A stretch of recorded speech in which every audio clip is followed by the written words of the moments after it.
구약성경 느헤미야서 13장입니다. 느헤미야서 13장.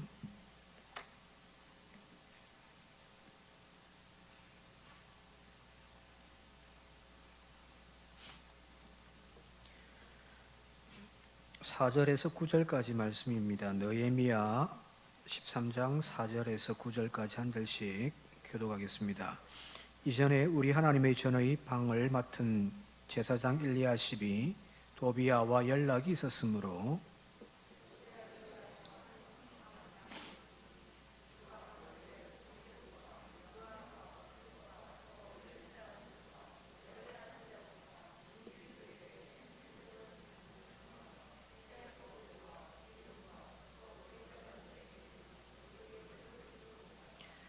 그때에는 내가 예루살렘에 있지 아니하였느니라. 바벨론 왕 아닥사스다 32년에 내가 왕에게 나아갔다가 며칠 후에 왕에게 말미를 청하고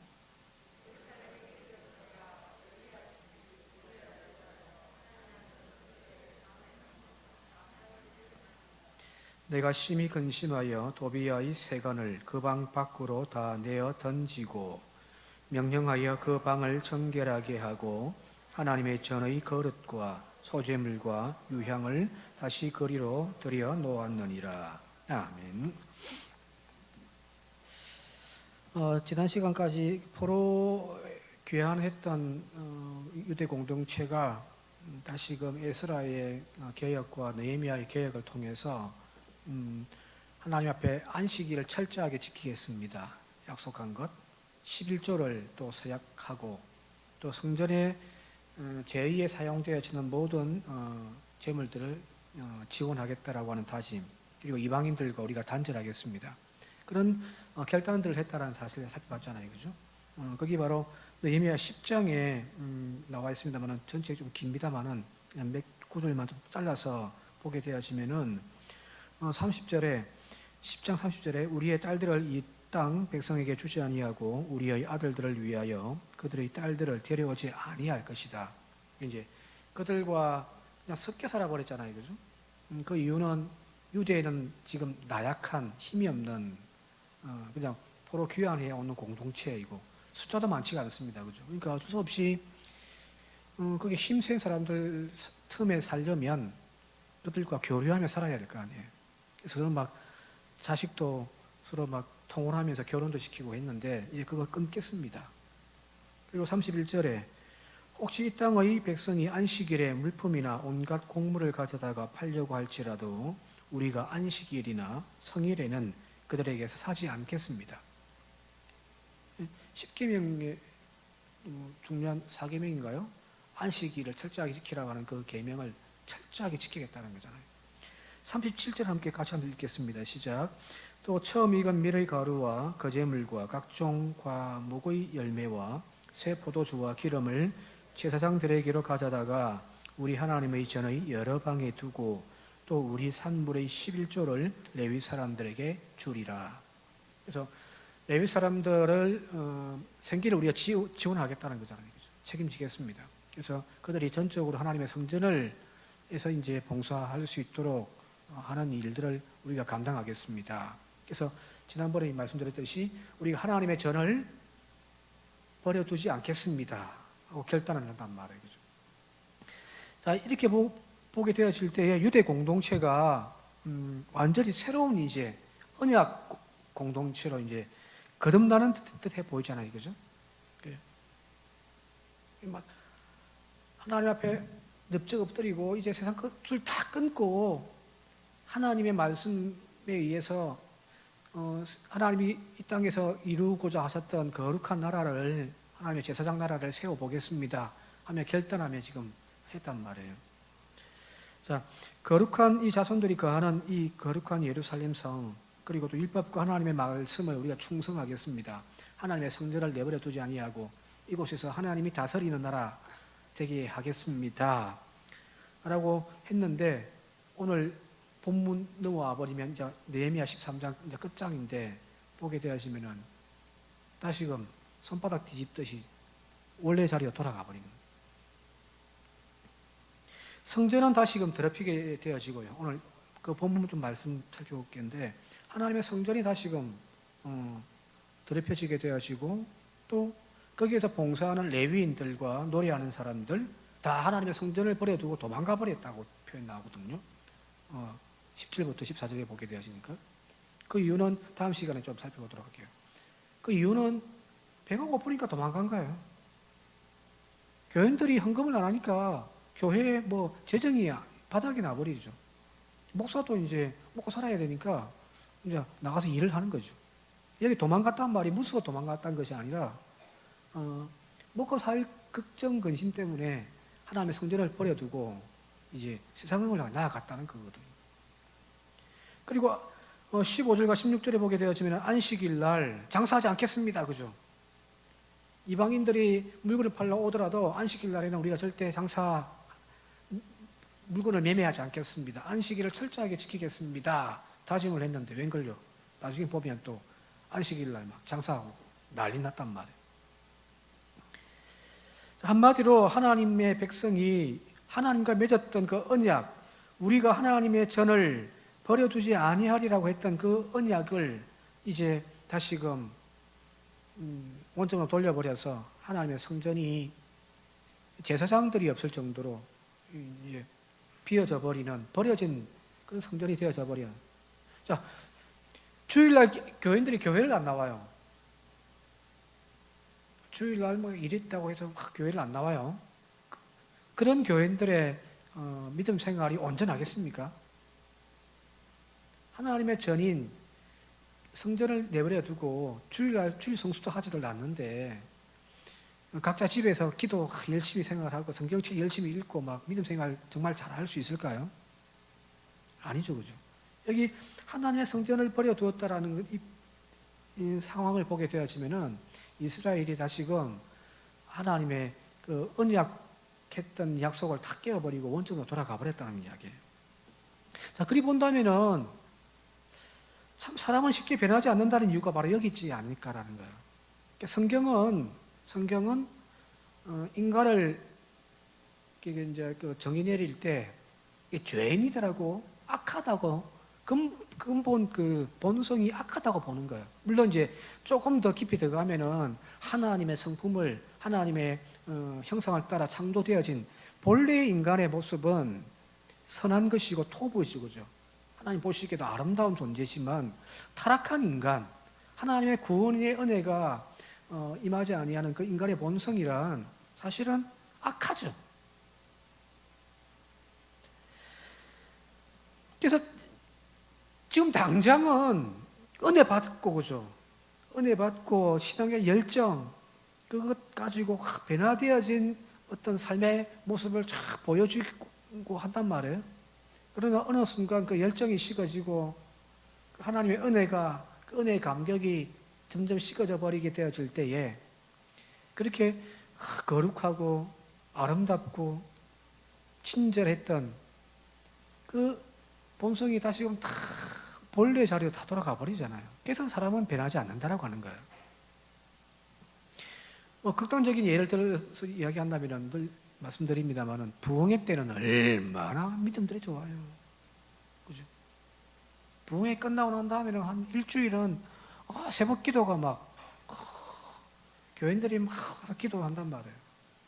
일주일 지나고 한 달 지나면요. 언제 그랬는데 그죠? 다시 본래 자리에 돌아가 버리잖아요. 성령의 은사 받는 것도 중요하죠. 성령의 은사 갖고 우리는 주님이 사역을 감당하고 오죠. 어떤 능력 받으면 안진병도 일으키기도 하고. 그러나 성령의 은사 받는 것도 중요하지만 성령을 통해서 우리가 변화받아야 할 것은 뭐냐면 우리의 인격과 우리의 성품이 바뀌어져야 되는 거예요. 성령 충만함이란 다른 것이 아니라 우리의 이 죄의 성으로 변질되어져 있는 인격이 예수 그리스도를 닮아가는 모습이에요. 그게 성령 충만함이죠.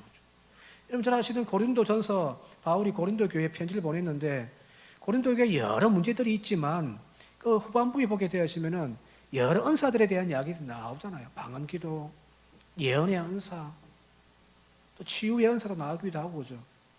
그런 다양한 은사들이 막 이렇게 폭발적으로 이루어졌던 교회가 바로 고린도 교회란 말이에요.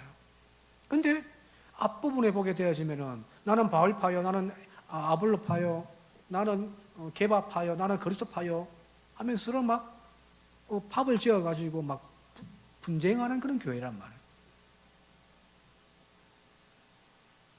그래서 고린도전서의 핵심은 뭐냐면 성령의 충만함의 능력과 은혜란 은사 받아가지고 뜨겁게 뭔가를 이루어내는 역사에 있는 것이 아니라 성령 충만함이란 바로 성령이 임하심을 통하여 나의 병들고 삐뚤어진 인격을 고치시고 예수 그리스도를 닮게 만드는 그것이 성령의 충만함이다라는 거예요. 그래서 고린도전서 12장, 13장, 14장 이게 쭉 한 세트인데 그 중간에 있는 고린도전서 13장 사랑을 이야기하는 것은 우리가 뭐 가난한 자를 내 몸을 불사르다 내어주기도 하고 천사의 방언도 하고 예언도 하고 그것도 물론 중요하지만 사랑 없으면 이 모든 것도 아무 의미 없다는 거잖아요. 사랑이 뭘까요? 사랑이 예수 그리스도의 사역의 본질 아닌가요? 하나님의 구원 사역의 본질이 사랑에 있다는 거거든요. 자, 그러면 성령 충만함이란 다른 것이 아니죠. 전적으로 내 인격을 점점 예수 그리스도의 형상을 닮아가는 것, 그게 성령 충만함이고 우리의 신앙의 목적이기도 하단 말이에요. 그래서 갈라디아서 5장에 여러분 잘 아시는 성령의 9가지 열매, 오직 성령의 열매는 사랑과 희락과 화평과 오래 참음과 자비와 양성과 충성과 온유와 절제란 말이에요. 이게 뭘까요? 여기 뭐 병 고치고 뭐 예언하고 방언하고 있습니까? 성령의 9가지 열매의 특징은 바로 인격이에요. 인격. 그 인격이 어떤 인격이냐? 예수 그리스도를 닮은 인격으로 변화해져 가는 거거든.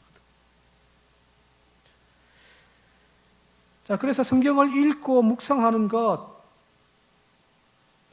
기도 생활을 멈추지 않는 것, 예배 생활 게을리하지 않는 것, 그것은 무엇이냐면은 끊임없이 우리 안에, 우리의 심령 안에 성령께서 그 하심을 통하여 우리를 변화시켜 달라고 하는 우리의 몸부림이에요. 성경 많이 읽으면 뭐 하겠어요? 남들과 뭐 더 많이 아는 그 성경 지식을 자랑하는 건가요? 성경 퀴즈대회 하는 것도 아니고 그죠? 그렇게 읽고 또 묵상하고 하는 이유는 그 말씀을 통하여 끊임없이 자풀이 올라오는, 재성이 올라오는 내 인격을 또 다스리고 또 다스리는 거란 말이에요. 하나님이 아담을 창조하신 이후에 에덴 동산에 세워놓고도 그죠? 그 땅을 기경하게 만들잖아요. 그죠? 땅을 이렇게 기경하게 만드는데, 근데 그 땅을 다스린다라고 하는 그 단어의 그 히브리의 본 뜻이 뭐냐면은 이렇게 땅을 꾹 밟고 있는 거란 말이에요. 땅에 충만하라, 번성하라, 땅을 다스리라. 그때 다스림이란 어떤 정복하고 막 파괴하고가 아니라 땅을 꾹 밟고 있는 거예요. 그 땅을 밟고 있다는 표현이 무슨 표현이냐면은 악한 것들이 끊임없이 올라오는 것들을 계속해서 밟는 거죠, 그죠? 밟아서 그것이 올라와 자라지 아니하도록. 그게 다스리는 거거든요.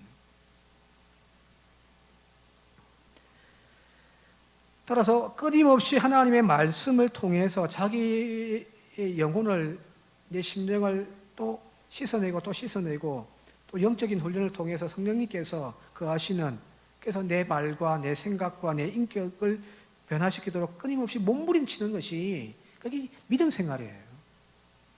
주님 오실 때까지, 죽을 때까지. 어느 순간 와, 내 믿음이 대단하다. 끝난 것이 아니란 말이에요. 그래서 다윗이 왜 하나님 나라의 가장 뛰어난 왕으로 인정받느냐, 하나님 마음에 합한 자라고 이렇게 성경은 이야기하느냐, 늘 하나님의 말씀의 율법책을 자기 곁에 두고 주야로 묵상하더라는 거예요.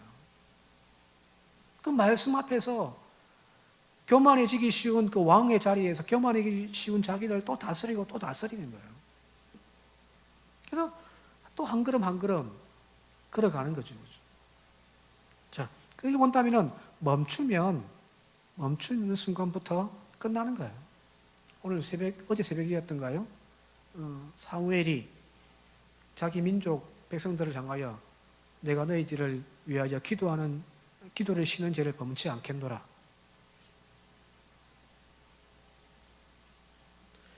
오늘 저와 여러분들로 바로 이런 몸부림을 끝까지 나갑시다.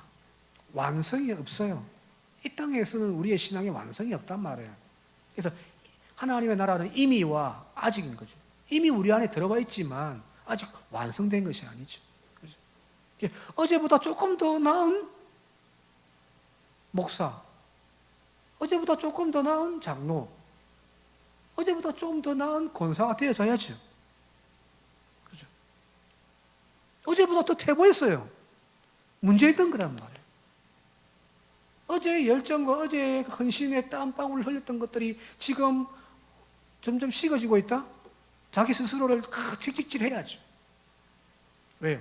멈추는 순간 우리는 부패할 수밖에 없는 인격을 가지고 있기 때문입니다. 오늘도 그 변화받는 저와 여러분 되시길 바랍니다.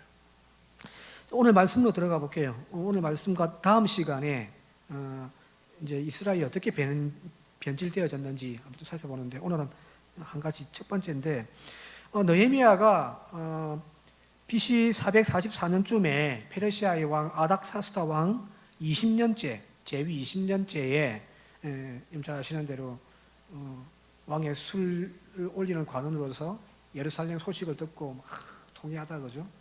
왕 앞에 이제 너 요즘 얼굴이 왜 그러냐 했더니 쭉 이야기를 하잖아요. 그러면서 이제 저를 좀 예루살렘으로 보내어 주십시오 라고 청을 하고, 아닥사스다 왕이 느헤미야에게 유대의 총독으로 그를 세워서 보내더란 말이에요.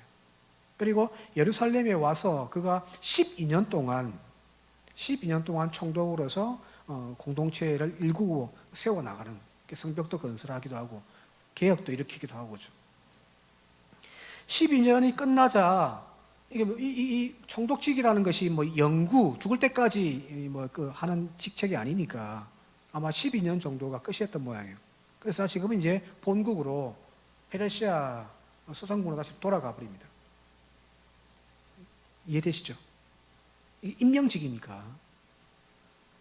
그래서 12년의 기간이 다 차고 난 다음에 이제 느헤미야가 다시금 그 왕이 있는 왕궁으로 돌아가고 난 다음에 페르시아에 좀 머물고 있다가 다시금 왕에게 얼마간의 좀 기한을 허락받아가지고 다시 되돌아오거든요. 그때는 아마 총독으로 임명받아가지고 온 것은 아닌 것 같아요.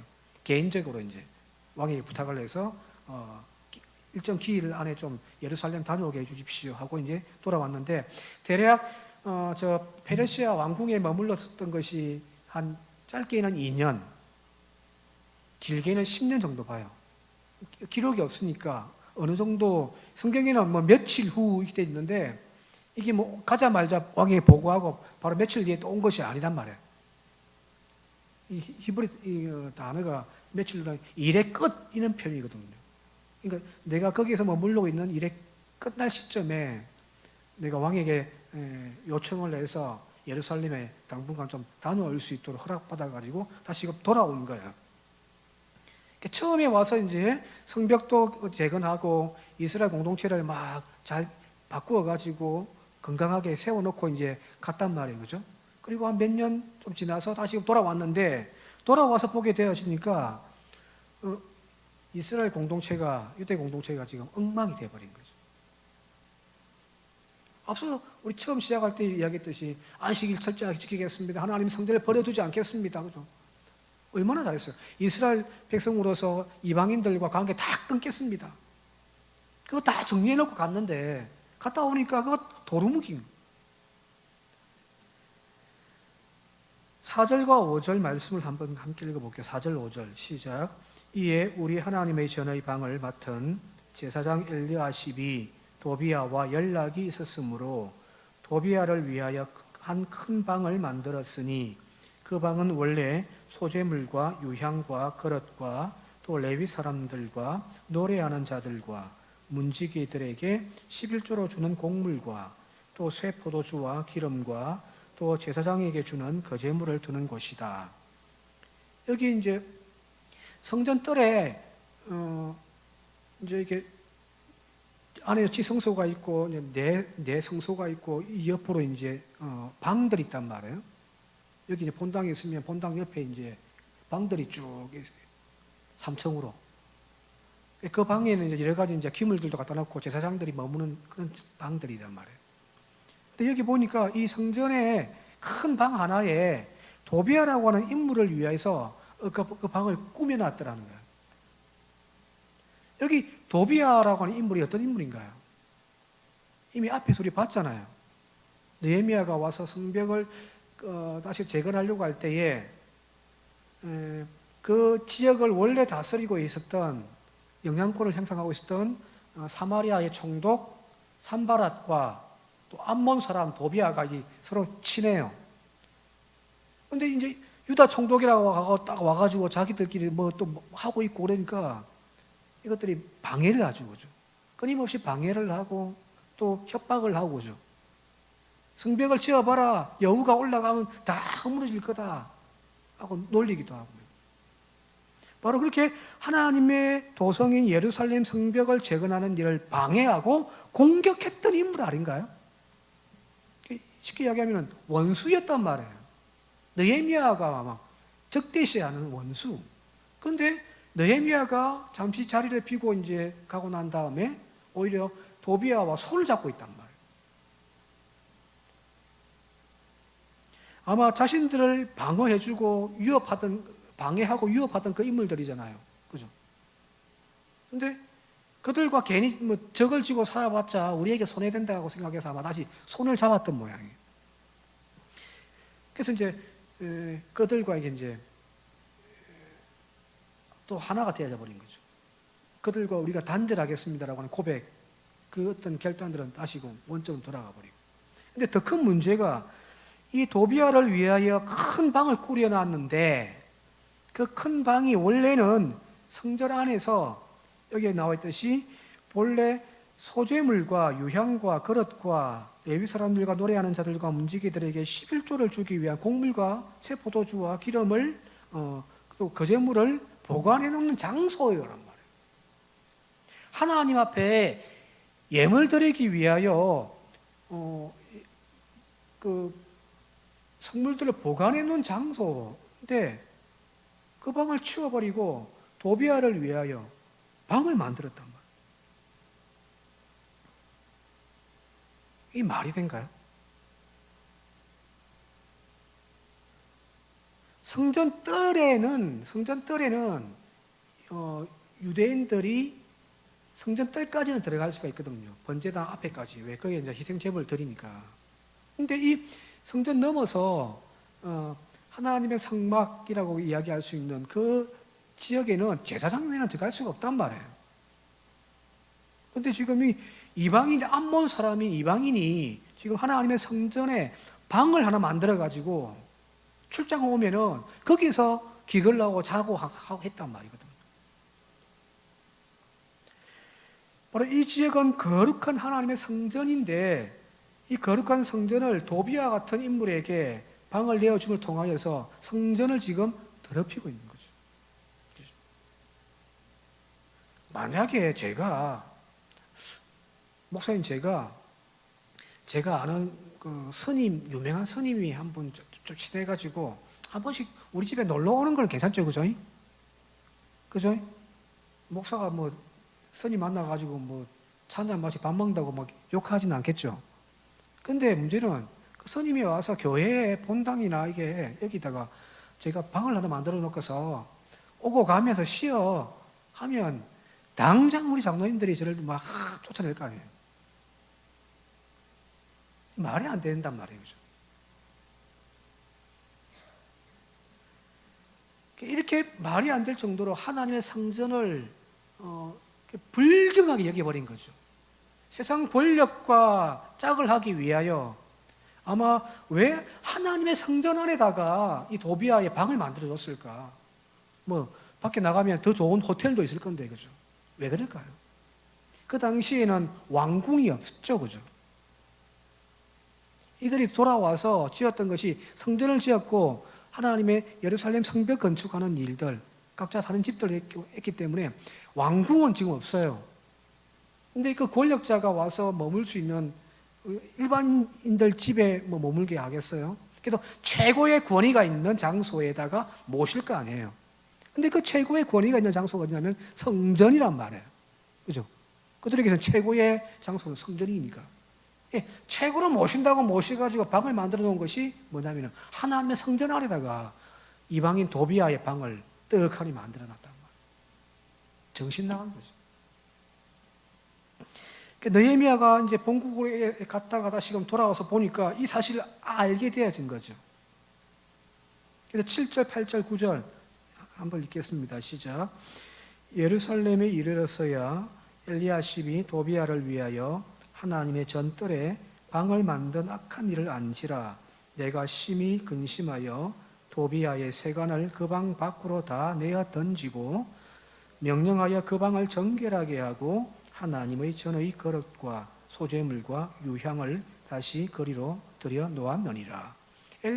느헤미야가 여기 떠나기 전에 그래도 어느 정도 이제 교회를 좀 건강하게 만들어 놓고 갔는데 안식년 한다고 외국 갔다 오니까 교회에 오니까 교회가 엉망진창이네. 성질 안 나겠어요? 그죠? 이거 한다고 12년 동안 우리 앞에서 봤지만은 총도 굴어서 노골도 받지 않고, 그죠? 월급도 안 받고 했단 말이에요. 그 일들을 봉사하면서, 헌신하면서. 그렇게 만들어 놓고 갔는데 돌아와 보니까 다시금 원점으로 돌아가가지고 엉망진창이 되어졌죠. 거기다가 세상에 하나님의 성전 안에다가 도비아를 위하여 방까지 만들어 놨다고 하니까 이게 성질난 거죠. 그래서 이 느헤미야가 그 도비아의 방에 들어가서 그 세간들, 탁자나 있겠죠. 다 밖에다 씹어 던져버려요.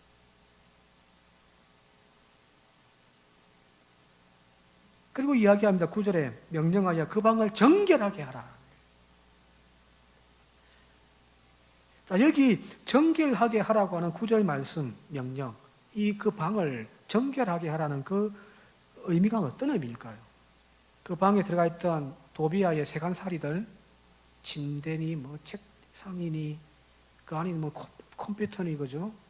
그런 것들 다 끄집어내 가지고 밖으로 내다 버리고 그것을 깨끗하게 치운다고, 거기 정결하게 하는 건가요?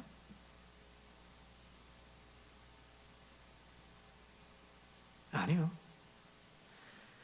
여기 앞서 우리가 읽었습니다만은 그 방은, 그 큰 방은 본래 하나님의 성전에서 사용되어지는 11조의 곡물과 제사장들에게 주는 거제물, 그리고 또 기름들, 그런 것들을 보관하는 장소였단 말이에요. 그죠? 거룩한 성물들을 보관하는 창고의 방이었단 말이에요.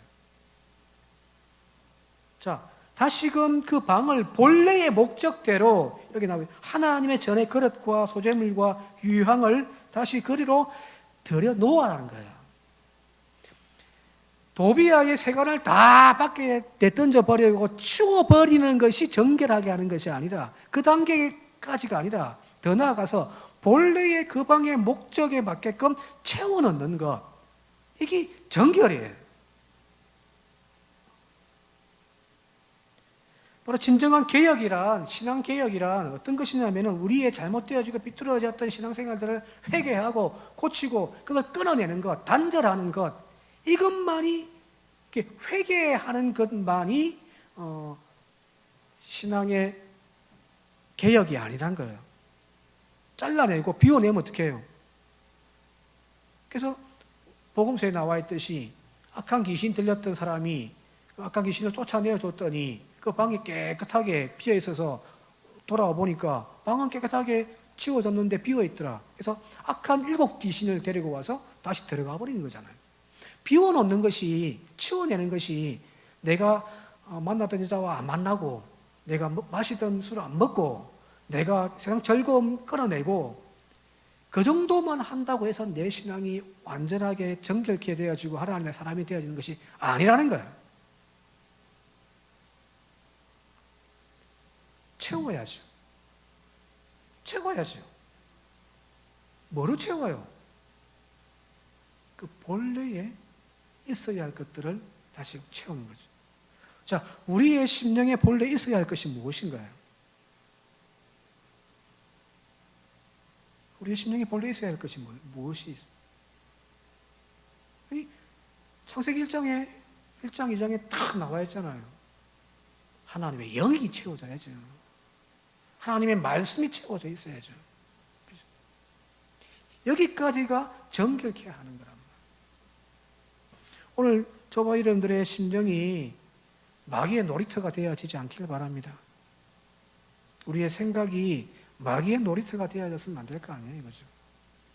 악한 생각들 끊어내고 비워내고 씻어내고 거기에만 머물지 말고 다시금 하나님의 말씀으로 주님의 성령의 은혜로 채워서 하나님이 다스리시는 그런 저와 여러분들이 우리 교회가 되어질 수 있길 바랍니다. 끝으로 하나만 더 하고 마칠게요. 짧게요. 4절 다시 한번 볼게요. 4절 제가 읽겠습니다. 이전에 우리 하나님의 전의 방을 맡은 제사장 누구요? 엘리야십이요. 그죠? 여기 이 엘리야십이라고 하는 제사장이 나오는데 이 제사장의 직분이 뭐냐면은 하나님의 전의 방들을 관리하는 책무를 갖고 있단 말이에요. 그죠? 여기 이 엘리야십이라고 하는 단어 이 이름이 본 뜻이 풀면 어떻게 되냐면은 하나님이 거하실 것이다. 여기 엘리야십이에요. 하나님이 거하실 거다. 자기의 책무와 그죠? 잘 맞죠, 그죠? 하나님이 거하시는 방을 성전을 깨끗하게 치워내고 하나님이 거할 수 있도록 하는 것. 그게 엘리야십이라 한다면 자기의 책무와 자기 이름이 딱 맞잖아요, 그죠? 근데 오늘 여기 가만히 보게 되어지면은 이 엘리야십은 뭐 했냐면은 이 하나님이 거하셔야 할 방에 그 집에다가 하나님이 거하는 것이 아니라 하나님을 섬기기 위한 제사장들을 위하여 꾸미고 만들어 놓고 채워 넣는 것이 아니라 뭘 했냐면은 그걸 대신하여 이방 번세를 도비아를 위한 방을 만들어서 도비아를 거하게 하는 존재가 되어버린 거죠. 하나님이 거하시는 것이다 라고 하는 이름과 다르게 하나님은 안 거하고 세상을 거하게 만들어버리는 존재가 되어져 버렸잖아요. 이게 이름값 못하는 거죠. 성도란 하나님이 내 삶의 주인으로 거하시도록 고백하며 살아가는 존재들이에요. 성도는 다른 것이 아니죠, 그죠? 교회 나온다고 성도가 아니라 성경책 들고 성경을 읽고 있다고 교인이 아니라 교인이란 성도란 거룩한 하나님의 자녀들이란 하나님이 내 삶에 거하셔서 내 영혼에 거하셔서 하나님이 주인 되게 하는 것이 그게 성도의 삶이란 말이에요. 자, 그런데 오늘 우리의 심령의 방에는 지금 누가 있어요? 하나님이 거하시는가요? 세상이 들어와 있습니까? 하나님이 거하시면서 오늘도 세상과 타협하지 아니하고 부족하지만 세상과 이렇게 영적인 싸움을 하면서 나아가고 있다면 우리는 성도가 맞죠. 근데 그게 아니라 내 안에 온갖 세상의 탐욕과 재성이 들어와서 꼬리를 털고 있다면 우리가 엘리야십이 아니겠습니까? 더 이상 하나님의 자녀들로 인해서 하나님의 또 몸된 교회로 말미암아 하나님의 이름이 부끄러워지지 않도록 하는 저와 이름들이 되어질 수 있길 바랍니다. 성도라고 하는 이름 이것이 사실은 엄청난 무게인 거죠. 그냥 뭐 아무나 붙여주는 교회만 나오면 다 붙여주는 뭐 신앙 고백 대충 하고 뭐 그 세례 주면 붙여주는 이름이 아니라 하나님이 거하시도록 그래서 그 하나님께서 주인 되어 살아가는 인생을 살아가는 존재가 성도입니다. 오늘 저와 여러분들이 우리 교회가 바로 이 이름값 하는 성도 교회 되어줄 수 있기를 지금 주님의 이름으로 축원드립니다.